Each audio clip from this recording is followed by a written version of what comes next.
6월 27일 아침 저희들에게 주시는 하나님 말씀 출애굽기 17장 8절로 16절까지 말씀입니다. 그때에 아말렉이 와서 이스라엘과 르비딤에서 싸우니라. 모세가 여호수아에게 이르되 우리를 위하여 사람들을 택하여 나가서 아말렉과 싸우라. 내일 내가 하나님의 지팡이를 손에 잡고 산 꼭대기에 서리라. 여호수아가 모세의 말대로 행하여 아말렉과 싸우고 모세와 아론과 훌은 산 꼭대기에 올라가서 모세가 손을 들면 이스라엘이 이기고 손을 내리면 아말렉이 이기더니 모세의 팔이 피곤함에 그들이 돌을 가져다가 모세의 아래에 놓아 그가 그 위에 앉게 하고 아론과 훌이 한 사람은 이쪽에서 한 사람은 저쪽에서 모세의 손을 붙들고 올렸더니 그 손이 해가 지도록 내려오지 아니한지라. 여호수아가 칼날로 아말렉과 그 백성을 쳐서 무찌르니라. 여호와께서 모세에게 이르시되 이것을 책에 기록하여 기념하게 하고 여호수아의 귀에 외워 들리라. 내가 아말렉을 없이하여 천하에서 기억도 못하게 하리라.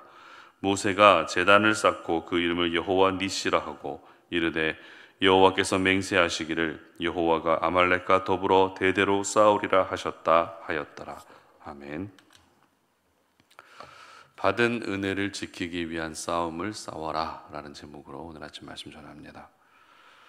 사탄이 우리를 공격하는 목적은 한 가지입니다. 바로 우리를 무너뜨리기 위함이죠. 하나님의 자녀들을 그냥 내버려 두지 않고 어떻게든지 무너뜨리려고 우리를 항상 공격합니다. 그래서 시험에 들게 하기도 하고 참소하기도 합니다. 그리고 죄를 짓게도 합니다. 그리고 무엇보다 은혜 받는 일을 원천 차단해 버리기도 합니다.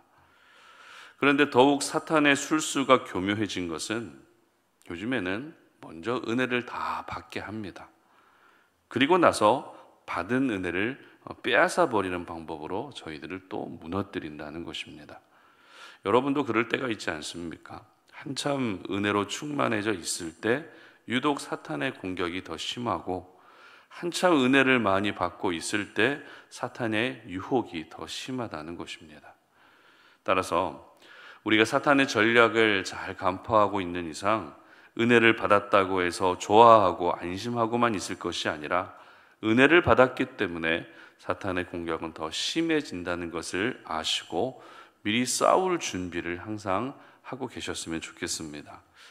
오늘 저희들이 살펴보게 될 본문은 출애굽한 이스라엘 백성들이 광야 생활 가운데에 겪었던 첫 번째 전쟁 기사입니다. 전쟁 상대는 아말렉 민족이었죠. 아말렉 조상은 이미 창세기를 우리가 묵상하면서 살펴본 것처럼 에서의 손자였습니다. 특별히 에서는 야곱과 쌍둥이 형제로서 태중에 있을 때부터 두 사람은 갈등 관계에 있었습니다.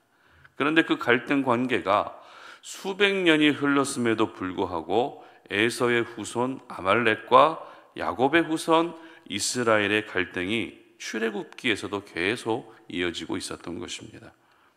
그러나 이 갈등은 단순히 사람과 사람 사이에 생기는 갈등이나 아니면 민족과 민족 사이에, 나라와 나라 사이에 생기는 그런 갈등의 차원이 아니었습니다. 바로 하나님의 백성과 사탄의 세력 간의 갈등을 보여주고 있는 것이라는 점을 우리가 기억할 수 있었으면 좋겠습니다.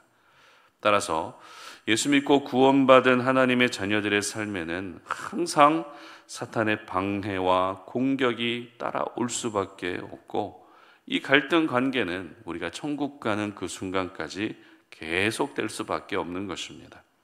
특별히 오늘 본문에서 아말렉이 이스라엘을 공격해 왔을 때가 언제인지 이 시기가 참 중요한데요. 8절 말씀 보시기 바랍니다. 그때에 아말렉이 와서 이스라엘과 르비딤에서 싸우니라. 자, 언제라고 기록되어 있죠? 그때에라고 기록하고 있습니다. 자, 그렇다면 여기서 말하는 그때가 언제인지 오늘 본문의 바로 앞에 있는 사건을 볼 필요가 있겠죠. 출애굽기 17장 전반부에 기록된 사건은 우리가 주일 예배 때도 살펴보겠지만 물이 없어서 또 원망한 이스라엘 백성들에게 모세가 반석을 쳐서 물이 나오게 함으로써 백성들의 갈증이 해결된 사건입니다. 그런데 이 사건이 일어난 장소가 어디인가 하면 17장 1절 보시기 바랍니다. 이스라엘 자손의 온 회중이 여호와의 명령대로 신광야에서 떠나 그 노정대로 행하여 르비딤의 장막을 쳤으나 백성이 마실 물이 없는지라. 아멘. 바로 르비딤에서 일어난 사건이라는 것입니다. 그러니까 이스라엘 백성들이 르비딤에서 물을 얻는 것을 알고 아말렉 족속이 르비딤으로 이스라엘 백성을 공격해온 사건, 이스라엘 백성들이 얻은 그 물을 뺏기 위한 사건이 바로 오늘 본문에 기록된 아말렉과 이스라엘의 전쟁 기사라는 것입니다. 그러면 광야 생활 가운데서 물을 얻은 사건을 영적인 의미로 해석하면 어떤 뜻일까요? 바로 은혜의 목마름을 호소하고 있던 백성들에게 하나님의 은혜가 주어진 사건이다라고 우리는 볼 수 있습니다. 표면적으로는 물을 통해 육신의 갈증이 해결받은 사건이 맞지만 영적으로는 영혼의 갈증이 해결받은 사건이라는 것입니다. 따라서 아말렉이 이스라엘을 공격해 온 것은 역시 표면적으로는 물을 빼앗기 위함이지만 영적으로는 은혜를 빼앗기 위함이었던 것입니다. 물을 뺏기면 광야 생활이 더 힘들어집니다. 은혜를 뺏기면 또 원망하게 되고 또 불평하게 됩니다.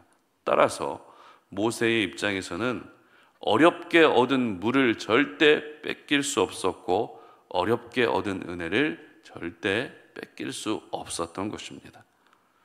그런데 이러한 해석이 좀 지나친 것 아닌가라는 생각이 들 수도 있습니다. 단순히 물을 뺏기 위한 싸움을 왜 은혜를 뺏기 위한 싸움으로 확대 해석하는가라는 생각이 들 수 있다는 것이죠. 그러나 아말렉과의 싸움에 임하는 모세의 자세를 보게 되면 물은 곧 하나님이 백성들에게 베푸신 은혜라는 것을 바로 알 수 있습니다. 만약에 물을 지켜내기 위한 싸움이라면 어떻게 하면 됩니까? 여호수아만 싸움터로 내보내면 됩니다. 그리고 큰 도움은 안 될지라도 모세와 아론과 훌도 무기를 들고 아말렉과 직접 싸우기 위해 나서면 됩니다. 왜냐하면 한 사람이라도 더 동원돼서 이 싸움에서 이겨야 물을 지켜낼 수 있기 때문이죠. 하지만 10절 말씀 보시기 바랍니다.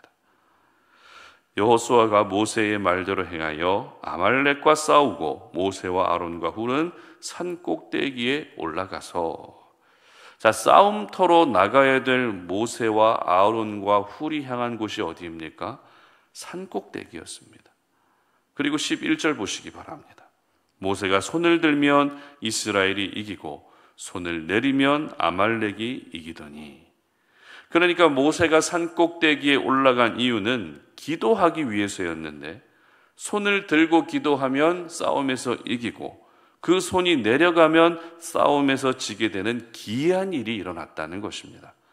한마디로 지금 싸움의 승패가 치열하게 싸우고 있던 여호수아의 손에 의해서 결정되고 있었던 것이 아니라 산꼭대기에서 기도하고 있던 모세의 손, 더 정확히 말하면 모세의 기도를 듣고 계시는 하나님의 손에 의해서 결정됐다는 것입니다.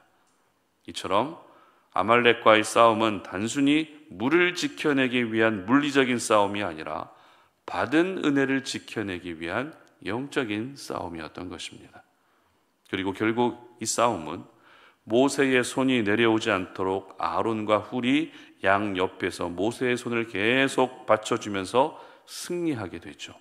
그리고 이것을 기념하여 여호와 니시, 여호와는 나의 깃발이라는 제단을 쌓으면서 끝이 나게 됩니다.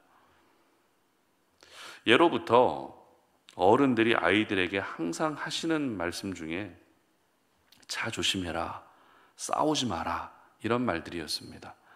왜냐하면 차를 조심해야 다치지 않고 또 싸우는 것만큼 안 좋게 여겨지던 일이 없었기 때문이죠. 그러나 싸움이라는 것이 다 안 좋은 것이 아닙니다. 왜냐하면 우리가 반드시 싸워야 될 싸움이 있기 때문입니다.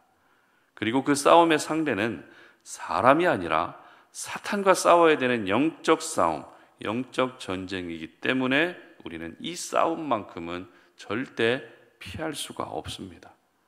오늘 보면 16절 말씀 보시기 바랍니다. 이르되 여호와께서 맹세하시기를 여호와가 아말렉과 더불어 대대로 싸우리라 하셨다 하였더라. 아멘. 아말렉과의 싸움에서 승리한 후에 제단을 쌓고 모세는 하나님이 아말렉과 대대로 싸우실 것이라는 고백을 합니다. 여러분, 아말렉과 이번 싸움이 왜 대대로 싸워야 될 싸움일까요? 바로 아말렉과의 싸움은 영적 전쟁의 의미를 담고 있기 때문입니다. 영적 전쟁은 한 번으로 절대 끝나지 않습니다. 대대로 계속될 수밖에 없습니다. 하지만 대대로 계속되는 싸움이라 할지라도 이 싸움을 누가 싸워주신다고 기록하고 있습니까? 하나님이 대신 싸워주신다는 것입니다. 따라서 대대로 싸워야 된다고 해서 벌써부터 피곤하고 벌써부터 지칠 것이 아니라 하나님이 대신 싸워주실 것이기 때문에 우리는 매 순간 여호와 니시, 여호와는 나의 승리의 깃발이 되심을 선포할 수 있어야 되는 것입니다. 여러분, 사탄과의 싸움은 반드시 이기기 위한 싸움이지만 또한 받은 은혜를 지켜내기 위한 싸움이라는 것도 절대 잊지 않으시기를 바랍니다. 받은 은혜는 내가 먼저 누리고 그 다음으로는 다른 곳으로 흘려보내야 됩니다. 결국 그러기 위해서는 받은 은혜를 끝까지 지켜내야 하는 것입니다. 바라기는 받은 은혜를 지키기 위한 싸움을 피하지 마시고 더욱더 당당하게 맞서 싸울 수 있기를 바랍니다. 바로 이 싸움이 대대로 계속되어야 하는 싸움이지만 하나님이 대신 싸워주심을 믿으시고 우리는 그저 기도의 손만 내려오지 않게 하면 되는 것입니다. 그래서 받은 은혜를 절대 뺏기지 마시고 받은 은혜로 영혼의 갈증이 해결될 수 있는 은혜가 있으시기를 주님의 이름으로 축복합니다. 함께 기도하겠습니다. 살아계신 하나님, 우리가 오늘도 이 아침에 주님 앞에 나와 기도하며 하나님의 은혜를 구합니다. 오늘도 우리는 하나님께서 베풀어 주신 많은 은혜들을 끝까지 지켜내야 되는 영적 싸움에 돌입하게 됩니다. 받은 은혜를 오늘도 뺏기 위해서 우리를 공격하는 사탄에 대하여 예수의 이름을 선포하게 하시고 하나님이 나의 승리의 깃발이심을 선포하며 이 모든 싸움을 대신 싸워주시는 하나님의 은혜를 간절히 구하는 저희들 되게 하여 주시옵소서. 그래서 받은 은혜 절대 뺏기지 않게 하시고 그 은혜를 고이고이 간직하고 잘 가지고 있으므로 그 은혜를 또 흘려보낼 수 있는 하나님의 사람들 되게 하여 주시옵소서. 감사드리며 예수님의 이름으로 기도드립니다. 아멘.